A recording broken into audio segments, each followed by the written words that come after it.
Hi guys, welcome to my channel. आइए सीखते हैं स्टॉक मार्केट के बेसिक को, जो कि बहुत ज्यादा लोगों की प्रॉब्लम बनी हुई है। ठीक है, हर लोग ये सोचता है कि बेसिक नॉलेज मिल जाए और मैं स्टॉक मार्केट में कुछ सीख पाऊं।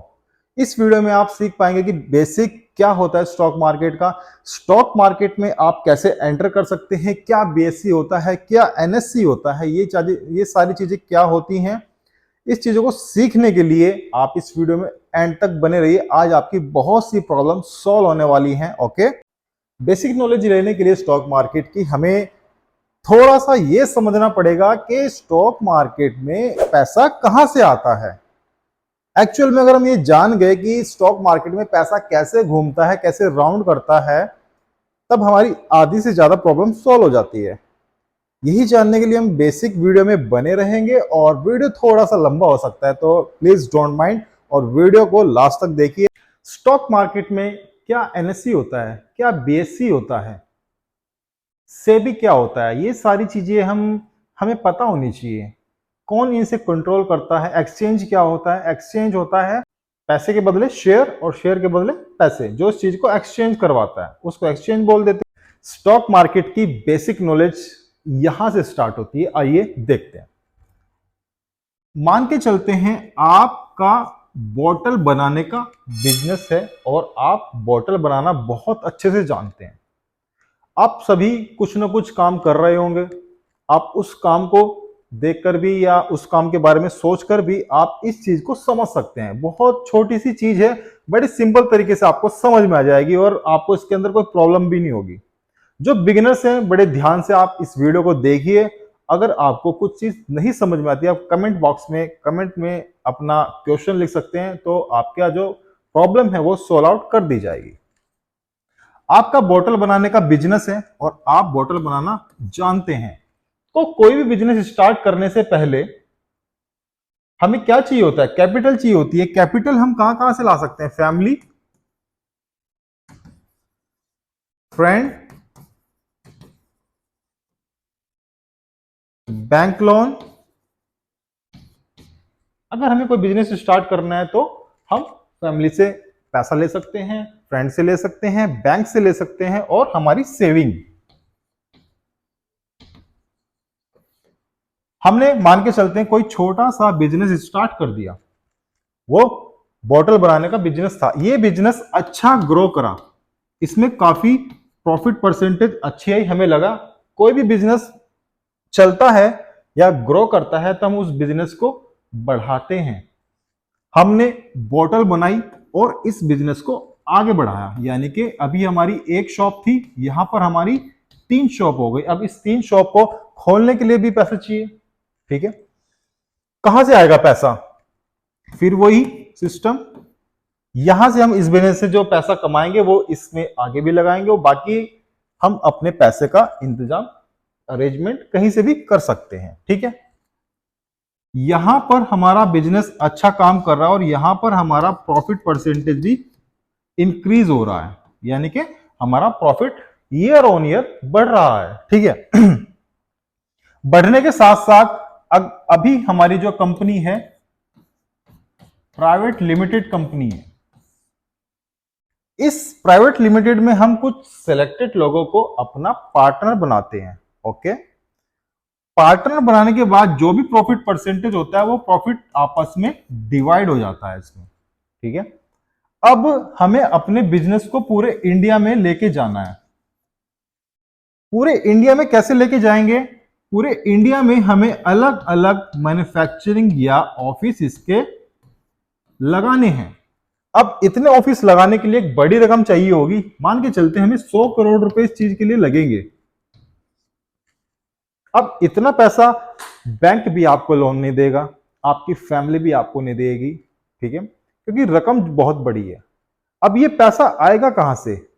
अब सोचने वाली बात है, अगर हम नाइकी का शूज पहन रहे हैं तो क्या नाइकी एकदम से ही बड़े बड़े शोरूम सारे इंडिया में या पूरे वर्ल्ड में खोल दिए थे? नहीं, ऐसा नहीं है।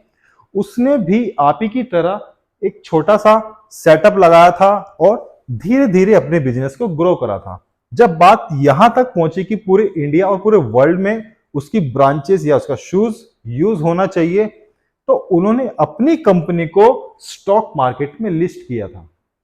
ठीक है, अब लिस्ट कहां करना है? लिस्ट करने के लिए आते हैं एक्सचेंज, एनएससी और बीएससी। एनएससी का मतलब होता है नेशनल स्टॉक एक्सचेंज और बीएससी का मतलब होता है बॉम्बे स्टॉक एक्सचेंज।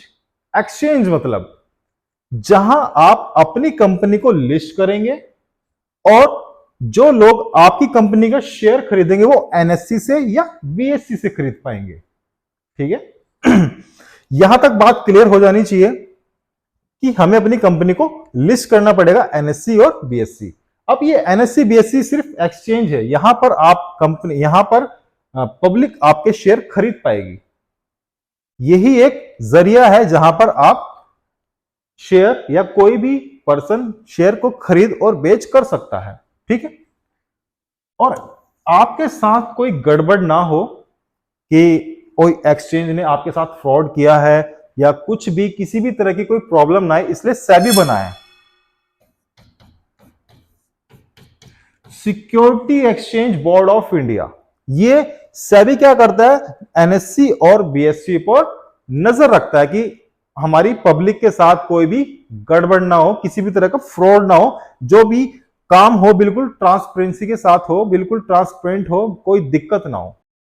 जब हमारी कंपनी पहली बार किसी भी एक्सचेंज पर लिस्ट होगी, ठीक है, अब लिस्ट कराने से पहले हमें बहुत सारे पेपर वर्क, डॉक्यूमेंट या बहुत सारे हमारे रूल और रेगुलेशन के हिसाब से पेपर वर्क करना पड़ता है, डॉक्यूमेंटेशन करना पड़ता है। ठीक है, सर्टिफिकेट बनवाने पड़ते हैं, वो सब एक अलग मैटर है एक्सचेंज में अपनी कंपनी को लाने के लिए। ठीक है, जब हमारी कंपनी एक्सचेंज पर लिस्ट होगी तो जब हमारा पहली बार पब्लिक में शेयर आएगा तो उसको बोलते हैं हम आईपीओ। जब भी किसी भी कंपनी का सबसे पहले या पहली बार कोई शेयर आता है उसको बोलते हैं हम IPO, initial public offering. Okay, अब जब किसी हमारी, अब मान के चलते हमने अपनी कंपनी को लिस्ट करा दिया है एनएससी और बीएससी पर।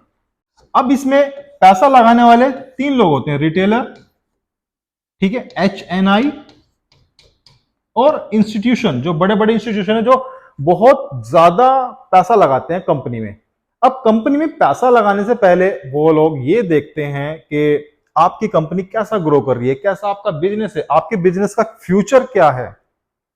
ठीक है, आपके बिजनेस को आगे ले जाने के लिए कितनी इसके अंदर हिम्मत है, इसका पी रेशो क्या है, इसका पीबी रेशो क्या है, इसका कैपिटल कितना है, ये सारी चीजें, आपका कैश रिवेन्यू कितना है, आपका कैश फ्लो कितना है, आपके पे कोई लायबिलिटी तो नहीं है, कोई डेथ तो नहीं है, ठीक है, आपके ऊपर कोई कोई कर्जा तो नहीं है, बहुत सारी चीजें एनालिस करते हैं और फिर उसके बाद आपकी कंपनी में लोग पैसा इन्वेस्ट करते हैं। अब बहुत से लोगों के बहुत सारे सवाल आ रहे होंगे कि ये ऐसे है, आपके दिमाग में कुछ भी सवाल, आपके माइंड में कोई भी सवाल आ रहा है इस टॉपिक से रिलेटेड, आप कमेंट बॉक्स में कमेंट करके हमसे पूछ सकते हैं। Okay, HNI high net worth individual, यानी कि जिस भी किसी सिंगल व्यक्ति की 100 करोड़ से ज्यादा संपत्ति होती है वो एचएनआई में आता है, यानी कि हाई नेटवर्थ इंडिविजुअल। रिटेलर होते हैं जो 2 लाख से कम पैसा लगाते हैं, यानी कि आप रिटेलर हो, सिंपल, आपके कोई वो नहीं है, मिडिल क्लास लोग, आदमी 2 लाख रुपए तक इसमें लगा सकता है। और इंस्टीट्यूशन ये कई हजार करोड़ रुपए लगाते हैं, इतने हजार करोड़ या इतने करोड़ रुपए ये लगाते हैं, ये एक मोटा अमाउंट कंपनी के अंदर लगाते हैं। ओके, अब ये आपने कंपनी को एनएससी पे लिस्ट किया, अब ये लोग आपकी कंपनी में पैसा लगाने के लिए तैयार हो। अब आप इनको क्या दोगे? हम इनको देंगे शेयर। ठीक है, हम इनको देंगे शेयर। अब एक बहुत क्रिटिकल क्वेश्चन आता है कि सर ये शेयर देंगे और ये हमको पैसे देंगे, हमें तो पैसा बिजनेस में लगाना, फिर ये अगर शेयर बेचेंगे हम पैसे कहां से देंगे? तो आइए इस डाउट को भी क्लियर करते हैं।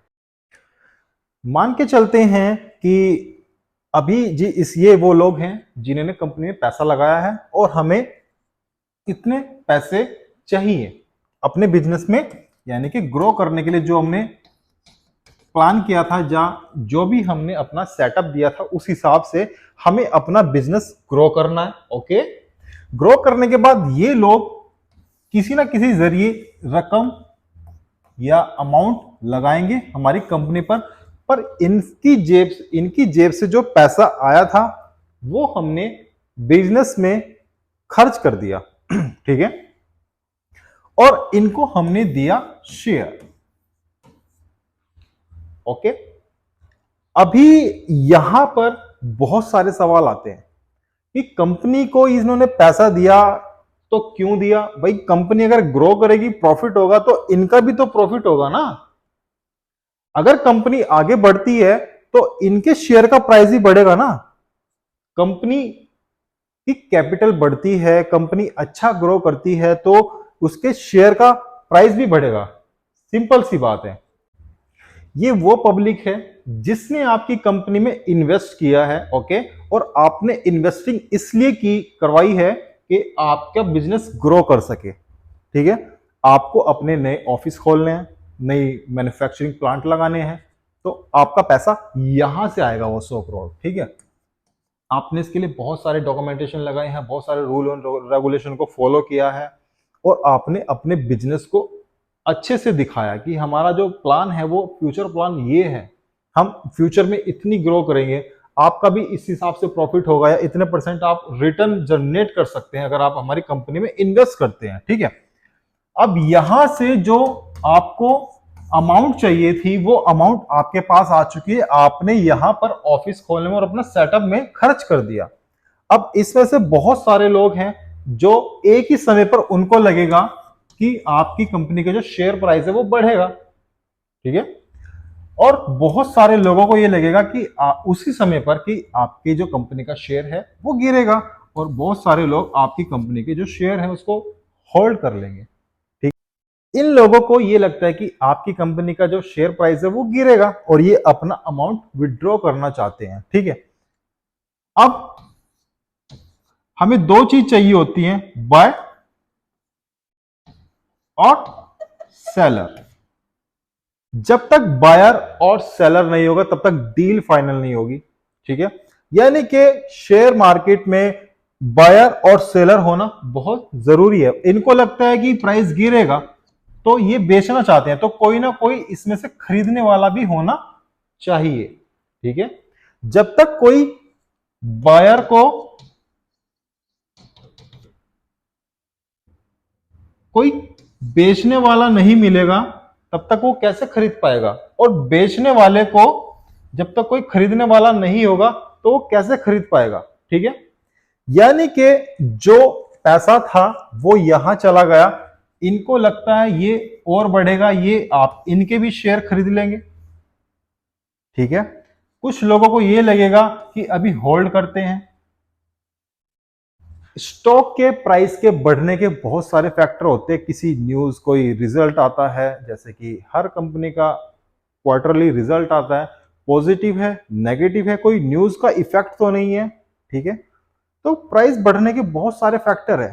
प्राइस के कंपनी की परफॉर्मेंस के अलावा प्राइस के बढ़ने के और भी बहुत सारे फैक्टर हैं, हम आगे धीरे धीरे सीखेंगे। ओके, अभी क्या सीख रहे हैं हम? बायर को सेलर की जरूरत होती है और सेलर को बायर की। जब तक कोई खरीदने वाला नहीं होगा तब तक मेरे शेयर बिकेंगे नहीं, और जब तक कोई बेचने वाला नहीं होगा तो मैं कोई शेयर नहीं खरीद पाऊंगा। ओके, पर इसमें कोई घबराने वाली बात नहीं है, क्योंकि ये काम स्टॉक मार्केट में सेकंड्स में होता है। ठीक है, एक सेकंड में आप शेयर खरीद सकते हो, एक सेकंड में आप शेयर बेच सकते हो। ओके, तो इसमें कोई घबराने वाली बात नहीं है कि जब तक मुझे बायर नहीं मिलेगा, मुझे सेलर नहीं मिलेगा। इसके अलावा भी अगर आपका और भी कोई क्वेश्चन हो इससे रिलेटेड तो आप कमेंट बॉक्स में कमेंट करके पूछ सकते हैं। ओके, अब बात आती है कि हम कंपनी के अंदर कैसे इन्वेस्ट करें, कौन कौन से तरीके हैं पैसा इन्वेस्ट करने के, कैसे हम प्राइस को खरीद सकते हैं और कैसे बेच सकते हैं। अभी आपने सीखा कि जब तक आप बायर और सेलर नहीं होंगे मार्केट में तो कोई भी डील नहीं होगी। यानी कि अगर मान के चलते हैं मेरे पास 100 रुपए के शेयर हैं, जिसके एक शेयर का प्राइस 100 रुपए और मेरे पास इसके 10 शेयर हैं और मैं इनको सेल करना चाहता हूं, ठीक है, तो मेरे पास ऐसा कोई बायर होना चाहिए जो 100 रुपए में 10 शेयर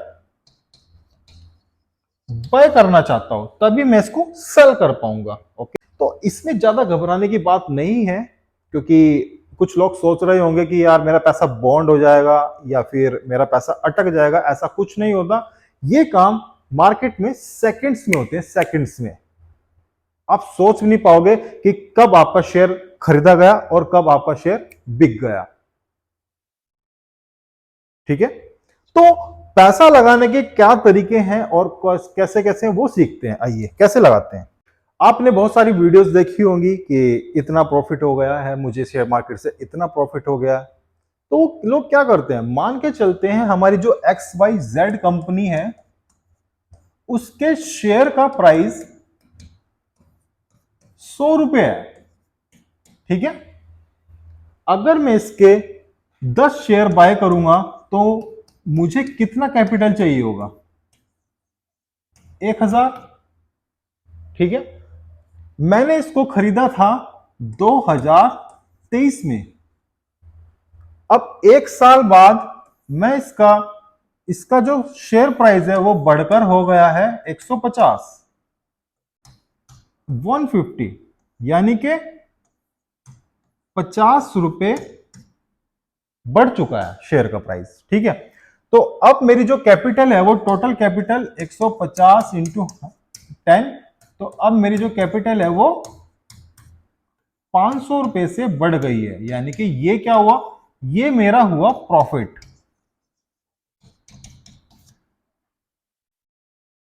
अगर आपने 100 रुपए में कोई चीज खरीदी और उसका प्राइस बढ़कर 150 हो गया तो यानी कि आपको 50 रुपए का फायदा हुआ, ठीक है। और आपकी जो कैपिटल लगाई थी, आपने लगाई थी 1000 रुपए की कैपिटल, और अब जो आपकी कैपिटल है वो 1500 रुपए है, तो यानी कि आपको 500 रुपए का प्रॉफिट हुआ। ऐसे ही अगर आपने किसी स्टॉक के प्राइस को 100 रुपए में खरीदा और उसका प्राइस माइनस हुआ, यानी कि 100 रुपए में कोई स्टॉक खरीदा, उसका प्राइस घटकर 80 रुपए रह गया, यानी कि आपको पर शेयर 20 रुपए का नुकसान हुआ, लॉस हुआ। तो ऐसे ही इसमें प्रॉफिट और लॉस होते हैं। अब लॉस की बात आती है कि आप सोचते हैं कि बहुत सारे लोग लॉस करते हैं, ये करते हैं, पर बिना जानकारी के अगर आप भी कोई स्टॉक खरीदते हैं तब आप उसमें लॉस करने के ज्यादा चांस रखते हैं, ठीक है। तो तरीका यही है कि आप सीखते रहिए और देखते रहिए कि आपको कैसे स्टॉक लेना है, कौन सी कंपनी में इन्वेस्ट करना है, किस किस कंपनी में ज्यादा ग्रोथ के चांस हैं, ठीक है। अब स्टॉक मार्केट में पैसा कैसा लगाया जाए। स्टॉक मार्केट में पैसा लगाने के बहुत सारे तरीके हैं, यानी कि आप स्टॉक मार्केट में इन्वेस्टमेंट कर सकते हैं, SIPs कर सकते हैं, आप म्यूचुअल फंड भी खरीद सकते हैं, ओके। आप इंट्राडे ट्रेडिंग कर सकते हैं, आप स्विंग ट्रेडिंग कर सकते हैं, आप फ्यूचर एंड ऑप्शन ट्रेडिंग कर सकते हैं। अब आप कहोगे यार ये इन्वेस्टिंग क्या है, ये इंट्राडे क्या है, ये स्विंग ट्रेडिंग क्या है और ये फ्यूचर एंड ऑप्शंस क्या है। पर इन्वेस्टमेंट क्या है, हम किसी भी चीज में अपना पैसा लगाते हैं उसको हम इन्वेस्ट बोलते हैं, कि हम किसी कंपनी में इन्वेस्ट कर रहे हैं, ठीक है। मान के चलते हैं आप किसी स्टॉक को खरीदते हो और उस स्टॉक को आप 1 ईयर, कम से कम 1 ईयर, 2 ईयर, 5 ईयर या 10 ईयर तक उसमें अपना पैसा इन्वेस्ट रखते हैं, तो आप कहोगे कि मैंने अपनी स्टॉक मार्केट में इन्वेस्टमेंट की हुई है, ओके। इंट्राडे ट्रेडिंग, इंट्राडे यानी कि डे टू डे। इंट्राडे का मतलब है यानी कि आपको डे टू डे बाय और सेल एंड सेल।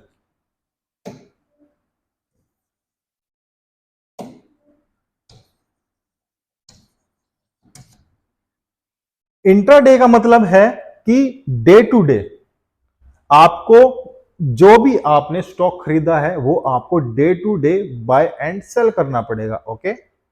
इसमें आपको क्या मिलता है, आपको लेवरेज मिलता है, आपको मार्जिन मिलता है, इसलिए लोग इंट्राडे ट्रेडिंग करते हैं।